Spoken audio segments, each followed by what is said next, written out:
Bonjour à toutes, bonjour à tous. Aujourd'hui, c'est une petite news Microsoft que j'ai pu récupérer, dont voici l'information. Donc, Microsoft fait le ménage en 2026. Windows et Office sont en fin de vie. Dire, en 2026, Microsoft poursuit sa stratégie de renouvellement accéléré. Plusieurs versions phares de Windows et Office ne seront plus prises en charge, obligeant particuliers et entreprises à migrer vers des solutions plus récentes. Windows 11, donc fin du support pour la version 24 H2. Donc Windows 11, 24 H2, donc lancé en octobre 2024, cessera de recevoir des mises à jour de sécurité dès le 4 octobre 2026 pour la version 24 H2. Et les utilisateurs devront migrer vers Windows 11 25 H2, donc qui est sorti en septembre 2025. Une mise à jour qualifiée de pack d'activation, garantissant une transition fluide sans changement technique majeur. Windows 11 SE est également concerné par cette vague d'obsolescence.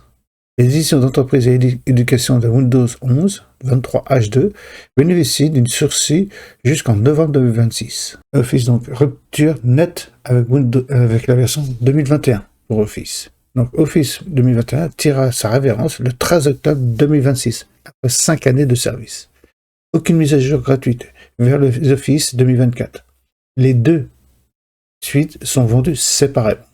Office 2024 introduit des fonctionnalités d'IA dans Word, Excel et PowerPoint, ainsi qu'une meilleure intégration cloud via OneDrive. Disponible en licence perpétuelle jusqu'en octobre 2029. Mais Microsoft pousse fortement vers les abonnements Microsoft 365. Autres produits concernés aussi, vous avez le .NET 8 et 9, PowerShell 7.4, qui risque peut-être de disparaître. Donc aussi, pour les serveurs, là ça tape surtout pour les entreprises, Windows Server 2012 R2, fin de mise à jour de sécurité étendue en 2026. Pourquoi cette accélération? Microsoft poursuit 3 objectifs stratégiques.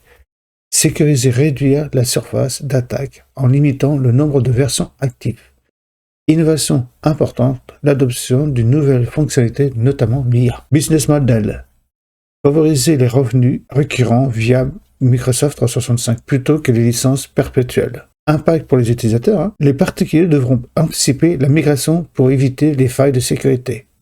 Les entreprises mieux protégées par des cycles étendus devront néanmoins planifier leur mise à jour pour rester conformes. Et bien sûr, la question reste ouverte. Les utilisateurs d'Office 2021 accepteront-ils de payer à nouveau pour des fonctionnalités d'IA dont ils n'ont pas forcément besoin? 2006 marque une étape clé dans la stratégie de Microsoft. La firme impose un rythme de renouvellement rapide combinant compatibilité, descendant et obsolescence programmée afin de sécuriser ses systèmes, accélérer l'adoption de l'IA et renforcer son modèle économique basé sur l'abonnement. Voilà ces petites news et je vous remercie pour une prochaine vidéo. Merci. Au revoir.